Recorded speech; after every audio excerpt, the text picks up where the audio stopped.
In this video, I want to start working on the optimizations that we can make when a zombie is killed. So this is not going to be the actual cleanup portion. This is going to just be doing things such as disabling their AI component, their AI logic, their movement components, removing tick, that kind of stuff. And same thing, we want to unregister it with the significance manager. So for example, when I shoot one, this guy should no longer be a part of the significance manager. He no longer needs to be managed. So I figured the best way we can, kind of begin on this is to go to the actual bucket significance manager where we have our update. And what I want to do is, because I know I only have zombies in the form of this at the moment, I basically just want to print out the amount of zombies that we are managing. So in our case, we just print out the size of bucket objects. So UE log temp, warning, text, just do zombies or manage zombies. And we'll print out bucket objects dot num. And likewise, I am going to want to, well, actually, it really doesn't matter. I was going to think about leaving a space here, but I don't really think that's going to make it any easier to read. So by default, we should have 60. So press play, and we have 60. And we want that number to just, decrease as we kill off the zombies. So that'll be our first kind of general task. And it'll be a really simple one. So basically, we have our applied death and all that kind of stuff. Let's go to our begin play. We register with the significance manager. We have that as a function. And then in end play, we unregister with the significance manager. So what we can do, because we're going to be using that twice, we can make a simple function that is just literally called unregister with significance manager.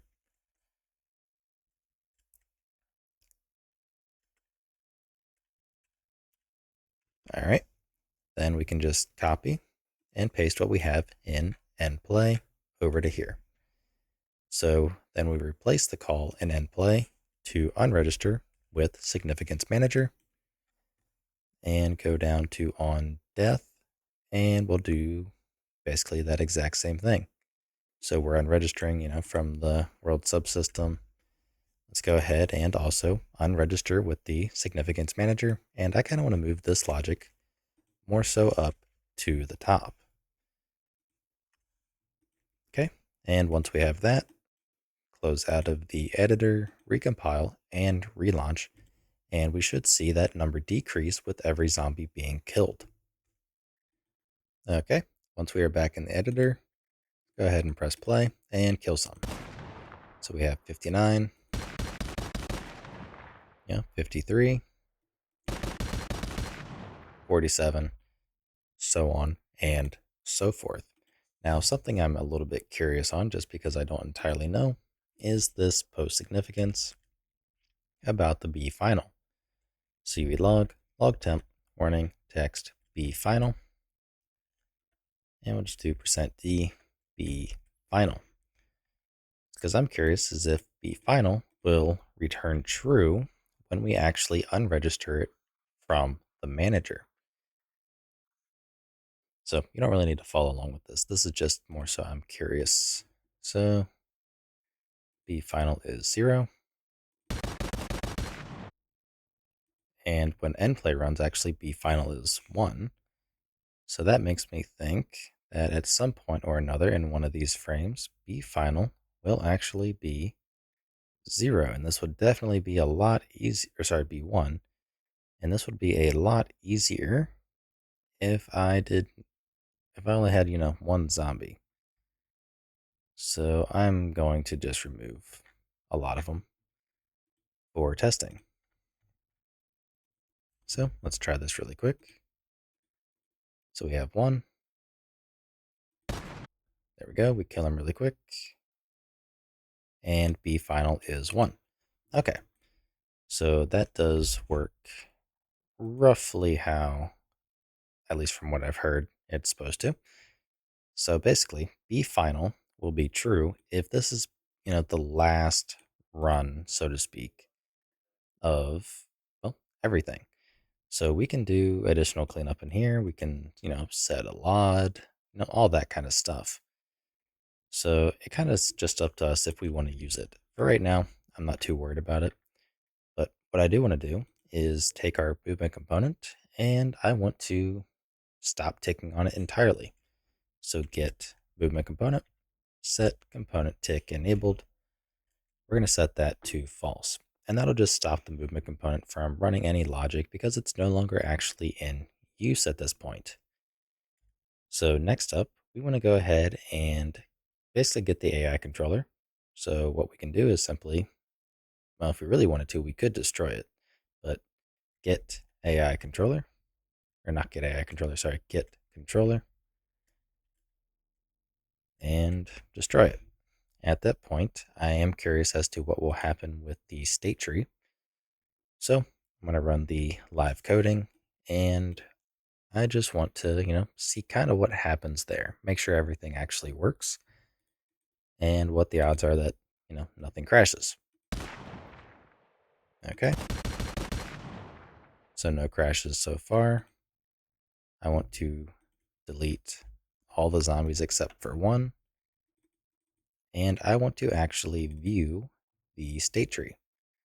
So where we have our, let's do just somewhere in here. What do you find and move to new player? Let's add a print.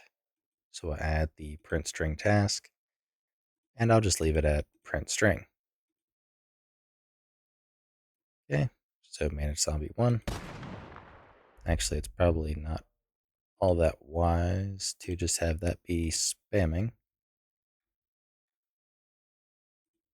So we know that that works, so we can just go ahead and remove our, managed zombie log. And we'll have to play with two clients to test this one.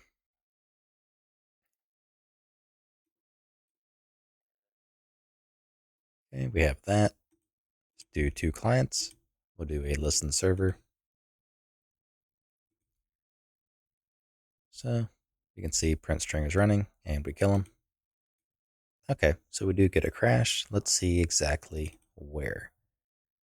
So actor, zombie pawn, 123. So 123 right here. I know that this is not actually the case. I do believe it to be the get controller because, well, it's not, the client's not going to have the controller. So we need to actually move that up to, if we have authority, we then destroy the controller. So that way it's only, being destroyed on the server, not the client, because it only exists, well, server side. So this isn't really much of an optimization done to the client. This is more so just server, because same thing goes the actual, like, what do you call it? The brain, I think, in Unreal. So the state tree, for example, that's going to be running on the server, not, well, client. So let's go back into the editor here. Do we still have that print? Yes, we do. I want to remove all but one and try it again. So we run our print string, kill the zombie. And when I went back behind the player on that time, then it seemed like it actually triggered something. So zombies, tickable world subsystem, on line 35. So this could be an order of operations thing potentially. So 35, right here, where we are getting the state tree. So we're getting a controller that does not exist because remember, we destroyed it. So oddly enough, it should have unregistered. Oh, that's right, because we never actually implemented this here. However, we are still going to want to go ahead and check and make sure the controller is valid. So that way we know, at least programming wise, if we were to do, say, this to where we destroy the controller first and then unregister the zombie, I'd imagine there could potentially be the case. It depends on when the logic runs, that this could throw a fit and crash. I could be wrong on that, given that it is quite late. But basically, we need to implement the unregister zombie. So what we can do for now is just grab our zombie closest player datas and remove, well, that. So it should go through and basically find a newly constructed, well, fzombie closest player data. So let's go ahead and build, make sure that that actually compiles, because I think I need to override the equals operator. Where am I at? Move that over. Yeah. So no operator found, which takes a left-hand operand, blah, blah, blah. So we want to override bool operator equals, actually follow whatever syntax that wants. And in our case, we want to check if the zombie pawn equals, well, I like to rename this to right-hand side, so RHS, right-hand side dot zombie pawn. So now with that, we should hopefully be good to go to actually compile, which we are. So now we should be good to go. We have our removing logic and our adding logic. So when the zombie dies, we unregister it from the world subsystem, then we can destroy the controller. So let's make sure that this actually works. Actually, I can't remember if I was setting the tick interval on that as well. No, doesn't matter. So let's give this another try. Nope, I do not want that many. Okay, so we press play. So that seems to be working. Go ahead and shoot. And it is no longer printing. So that's a good indication that the actual brain, so to speak, has entirely stopped running. Because it should, I don't know behind the scenes, but it should be tied to the controller. So hopefully if the controller gets destroyed because the state tree component is a component on the controller, all that should be cleaned up with it. Okay, so we are disabling pretty much everything. Let's see, something else we can do is simply not run the anim instance of the mesh. So I am curious as to what that looks like. So get mesh. It's something about update anim instance.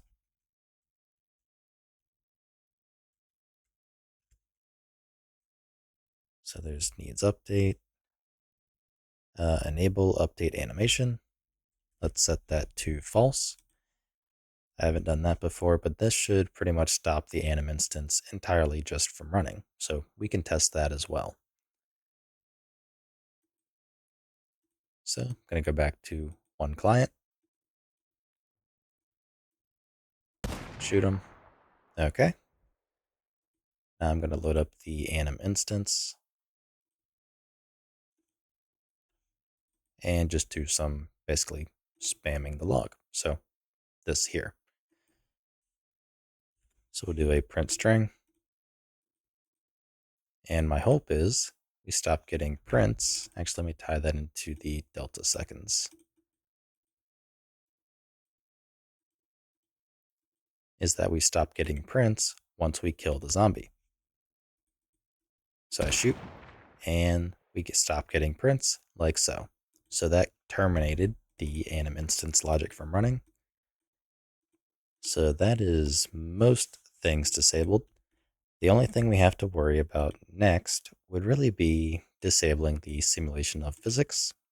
And that's going to kind of involve more or less a separate system. So we do have the zombies module, the zombies tickable world subsystem that we can potentially make use of this for. So I haven't decided exactly how I want to do this yet, but there are a few ways. One of those being if we go to the actual tick function, because we are iterating, over each of the zombies, we can do a check here and see, okay, is the zombie dead before we run, any of this? And if the zombie is dead, we are no longer doing the search for player logic, but instead we are doing a basically check to see the velocity of the mesh itself or something like that. And if it's within a certain threshold of say 0, we can simply stop ticking it or stop simulating it. The drawback of this is, well, that means it's only going to run server side. So the clients aren't really going to benefit from it there. So that's the main problem. Alternatively, we could have, two different types of this. We could have a register for server, which runs all of this logic, and a register for client, which the server is also going to run, but it's basically going to run a separate set of logic that simply is doing the checking that I just mentioned. But that's quite wasteful. So I'll have to just think of a solution at some point, but I'm going to add a simple law or a comment here of setup somewhere to disable, you know, after X seconds or velocity close to, or just say near 0. And I think that'll be sufficient. So that'll just be something to come back to. Anyhow, we have this set up in place. There is a need at some point for a actual cleanup. So, destroying the zombie to get rid of it entirely, but that'll come later. Anyways, that'll be all for this video, and I will see you in the next one. If you like what I'm doing and you want to help support me, you can find a link to my Patreon in the description below, where you can also get early access to this entire series.